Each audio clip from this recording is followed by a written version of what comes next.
तो म्हणाला, लोक आई विचित्र झालेत फार, सतत सगळे माझ्यावरती खाऊन असतात खार, त्यांच्या त्या अशांत अस्वस्थ नजरा मला कळतात, जाणवतं मला माझ्यावरती ते खूप खूप जळतात. बरं, माझ्याविषयी माझ्याच माघारी बोलतात लोकांजवळ, मी पुढे जातोय ना माझा माझा, का पोटात यांच्या कळ? बरं, वाईट याचं वाटतं की या वाईट लोकांचा एक संघ झालाय आणि मी वाईट वागत नसून त्यांनी मलाच बाजूला केलाय. आई म्हणाली, बाळा तुला माझा प्रश्नच नाही कळला, मी तुला काय झालं म्हणाले, तू त्यांचा त्रास सांगितला.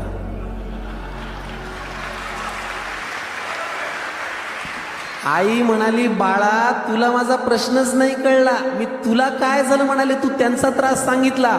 सोडून दे ना तुझ्यावरती ते रुसतायत का हसतायत, कारण तुला पूर्ण करायची स्वप्न ही तुझ्याच डोळ्यांना दिसतायत.